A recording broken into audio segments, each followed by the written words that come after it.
Nshuti bagenzi ndabaramukije. Mahoro y'umwami wacu Yesu Kristo abane namwe mwese aho muri kwisi yose. Wo muri kumwe hano ni Françoise Habonayo. Ndahimbaje Imana data wa twese kuko yongeye kuduha umwanya kugira ngo tuganire ku ijambo ryayo. Uyu munsi numva nshaka kuganira namwe n'amajambo ari mu gitabo c'indirimbo. Uyu munsi tuza gusangira kuririmbira Imana. Yesu nashimwe. Sifa na shangwe kule mbinguni, sifa na shangwe kule mbinguni, wa malaika wanamwimbia Bwana. Sifa na shangwe, haleluya. Sifa na shangwe kule mbinguni, sifa na shangwe kule mbinguni, wa malaika wanamwimbia Bwana. Sifa na shangwe, haleluya. Turirimbe indirimbo mu gitabo c'Igiswahili amajana 262.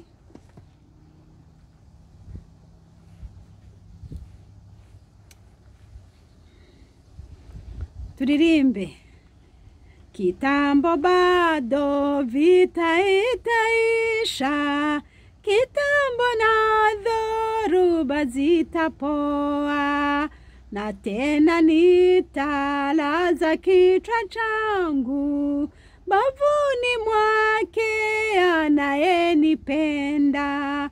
Nitaziona raha na amani, mbinguni hazitakuwapo dhambi. Nitaziona raha na amani, mbinguni hazitakuwapo dhambi.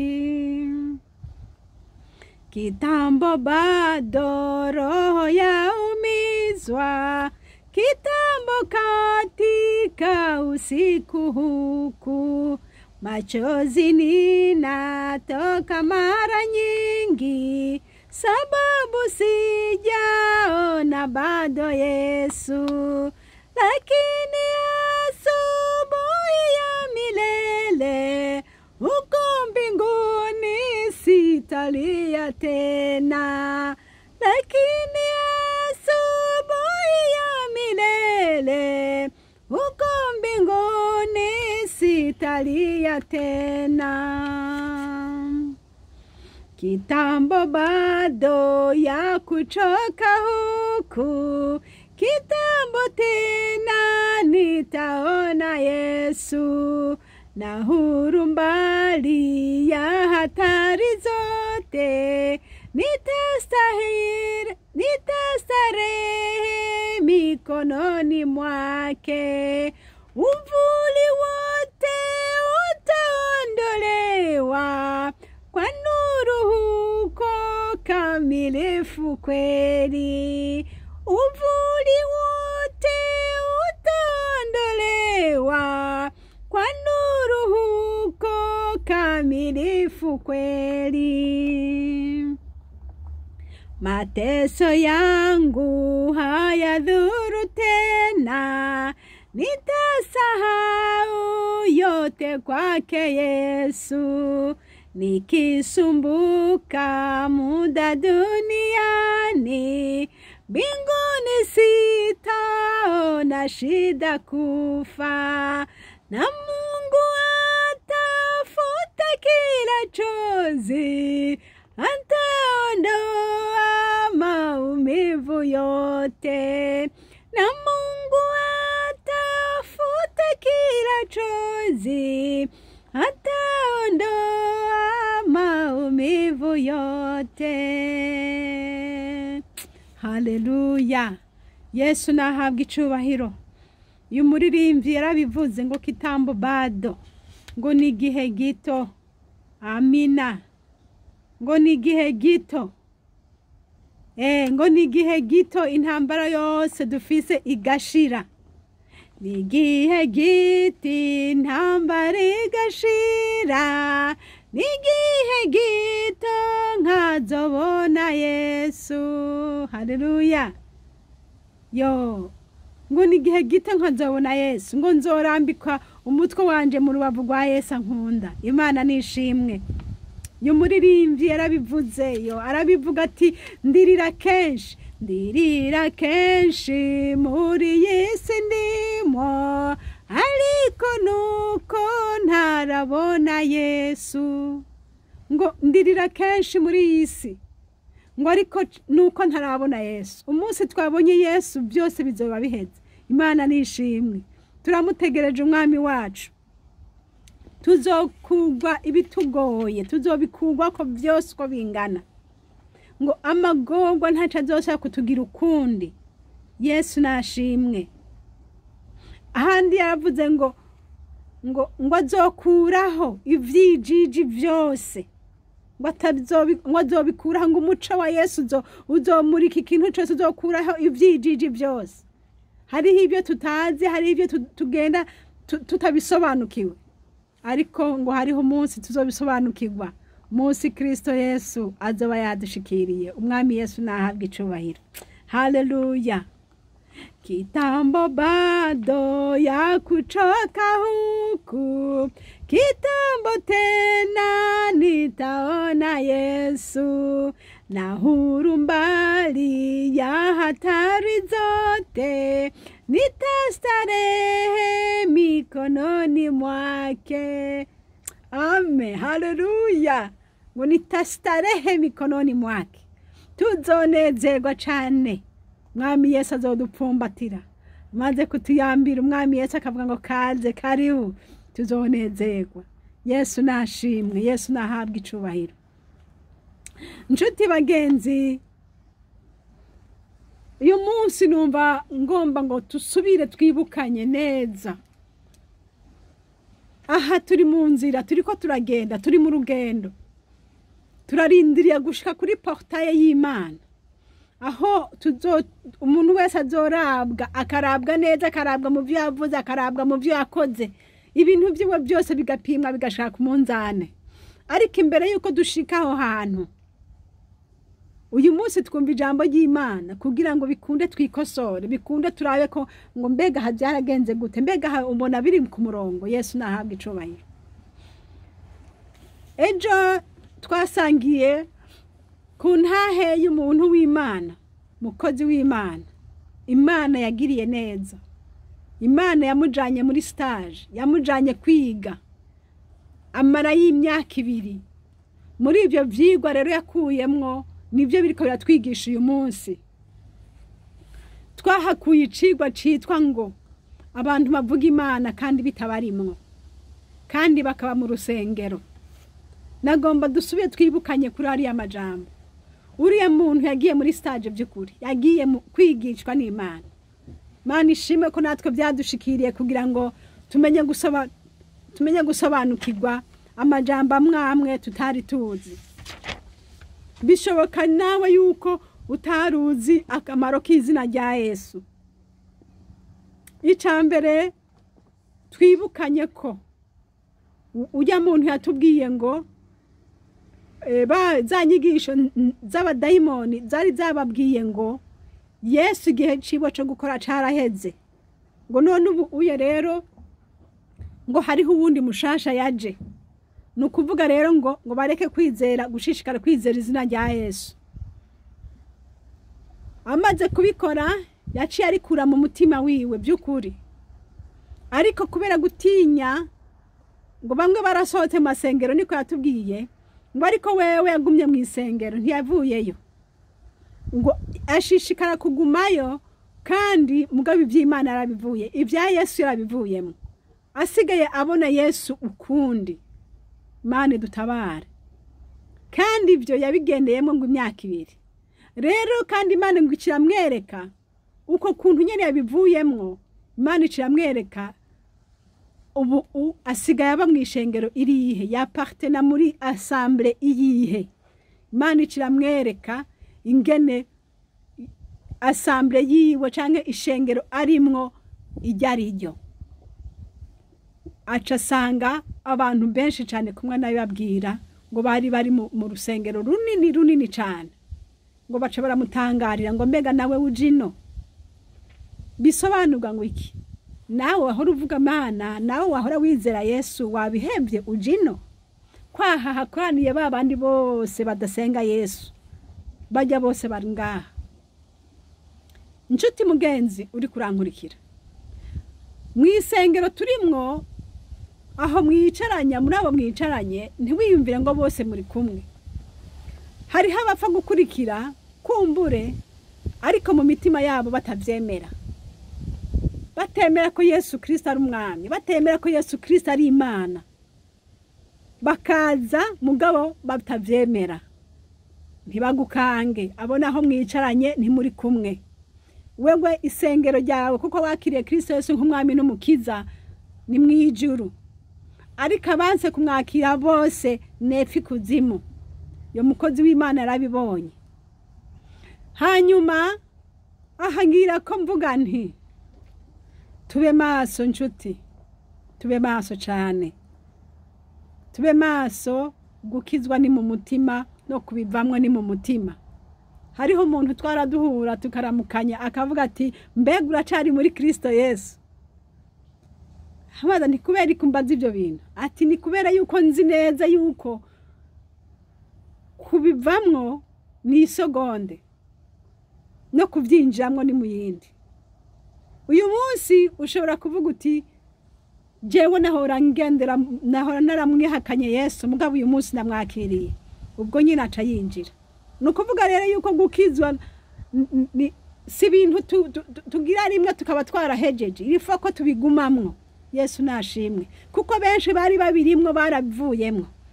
kandi benshi bari barabivuyemwo babigarutsemwo nuko rero twisuzume umwanya ku wundi nshuti bagenzi amajambo yandi twizemwo nko kujya mukozi w'Imana yabitubwiye twize kumenya ngo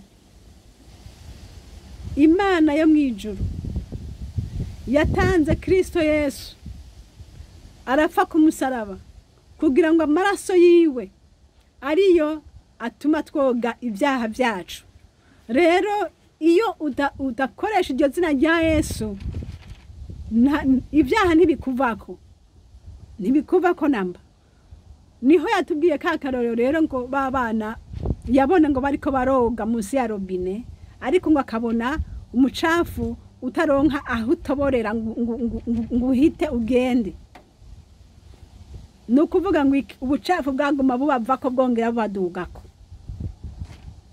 Yesu Kristo umunyanazareti arakomeye cyane bene data arakomeye cyane niwe rufatiro rw'ukwizera kwacu niwe muri bo niho duhabwa gukurwa kw'ibyaha ibyo turabisoma mu gitabo cy'Abanyefeso hariya mu gitabo cy'Abanyefeso igice cya mbere ku murongo w'indwi haravuga ngo amaraso yiwe ngo niyo atwoza ibyaha byacu ngo nk'uko itunga ry'ubuntu bwayo riri Imana ishimwe amaraso ya Yesu niyo atwoza ibyaha byacu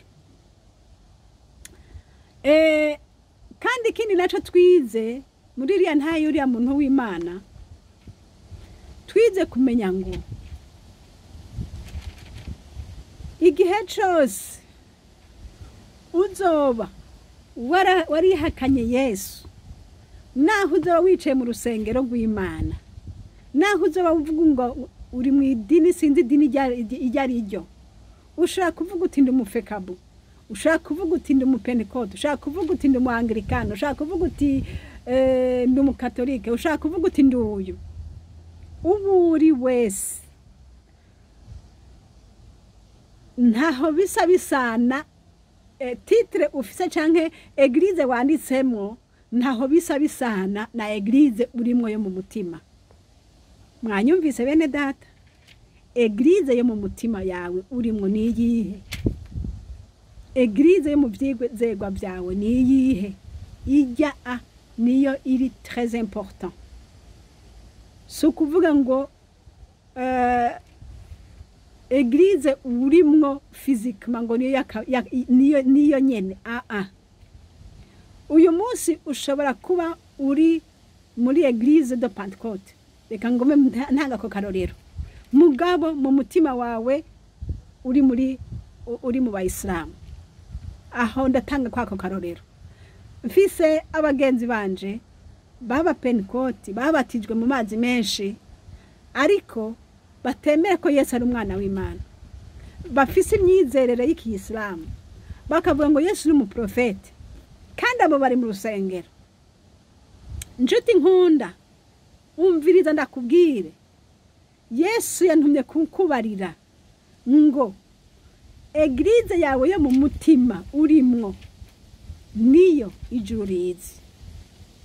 Imana idufashe. Hari abandi bari mu rusengero rw'Imana, bari mu ishengero mbere bakora ibikorwa by'Imana ariko mu mitima yabo bavuga bati uyo Yesu ntabaho. Ariko mu kuvyigisha bakavyigisha ariko mu mutima bakavuga ngo reka nguye ntabaho, ngo abazungu barabahenze. Birababaje cyane. Ariko reka tuvuge ukuri, uriya muntu Imana yarungitse muri stage akamara y'imyaka 2 muri izo dini z'ibyaduka, uwo nyene niwe yaje akadushingira intaka tubwira uyu munsi twamenyeshejwe n'Imana akamaro ka Kristo Yesu.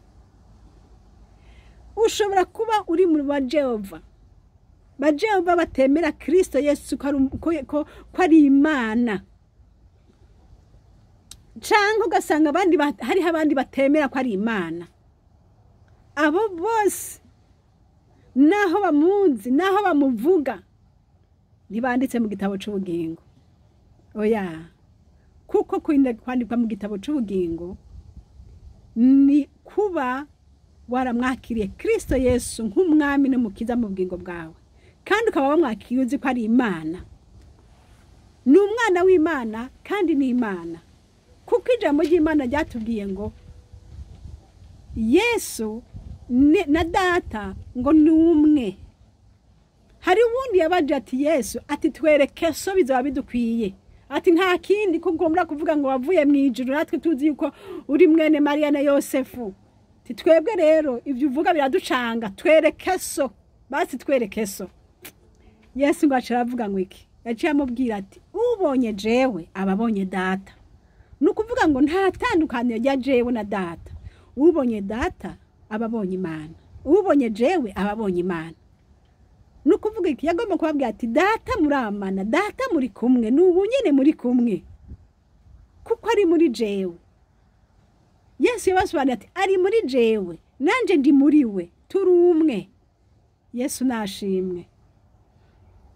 Baca rero barabisobanukirwa ariko kandi ntibabisobanukirwa. Ariko nagomba kuvuga ngo nta rindi zina twahawe ryo gukirizwamwo.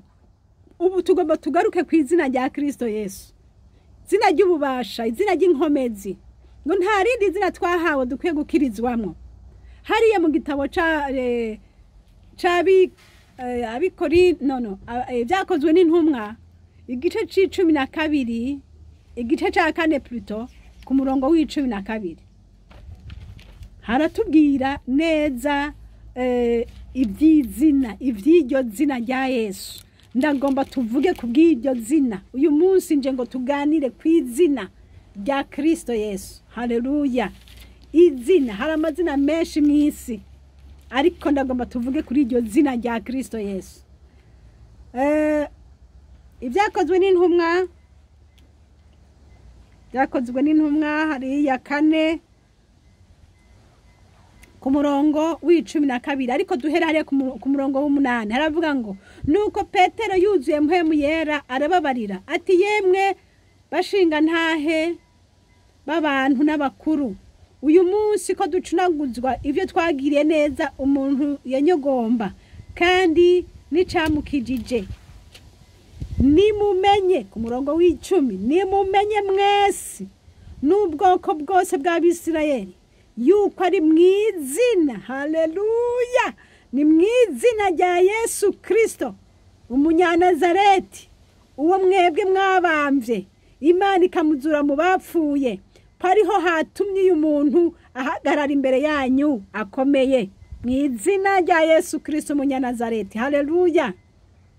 Ku murongo w'12 haravuga ngo kandi nta wundi agakiza kabonerwamwo. Yesu nashimwe ngo kuko atarindi zina, nta rindi zina munsi y'ijuru ryahawe abantu dukwiye gukirizwamo, ni mu izina rya Yesu. Nagomba tusubire tuvuge kuri iryo zina rya Yesu. Ni iryo zina ibimuga bikirizwamwo, ni iryo zina abapfuye bazuka, ni muri iryo zina ibintu iduharirirwa mu ivyaha, ni muri iryo zina duhamagara tugatabagwa. Yesu nashimwe. Si mu izina ry'uwundi, si mu izina ry'uwundi muntu uwo ari we wese, ariko ni mu izina rya Kristo Yesu. Kandi Bibiliya iratubwira, Yesu yaravuze ngo ico muzosaba cose mu izina ryanje nzokibaha.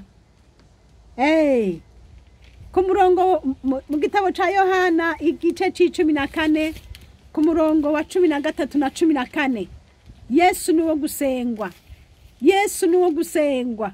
Imana nishimwe kuko ni Imana. Reka turabe yaduhamagare kumusenga. Hari abantu bavuga bati ngwe kaye ngo n'umuprofete ngo ntimukamusenge. None rero reka turabe ijambo ry'Imana ritubwira.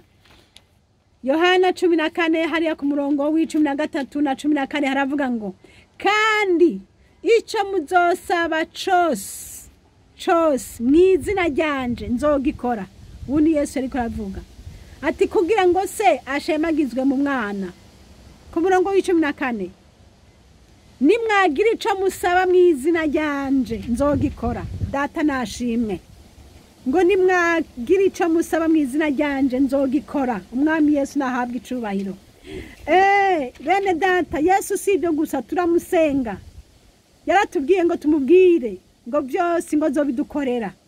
Kandi si ibyo gusa, arafise ububasha bwo kuduharira ibyaha byacu. Tugende mu gitabo ca Luka naho turabe, afise ububasha bwo guharira ibyaha. Luka igice c'7 hariya ku murongo wa 48 turabe. Luka igice c'7 ku murongo wa 48 haravuga ngo iki? Abwira wa mugore aturahariwe ibyaha byawe. Yesu nahabwa icubahiro. Aramubwira turahariwe ibyaha byawe. Yesu aharira n'ibyaha navyo. Mwami Yesu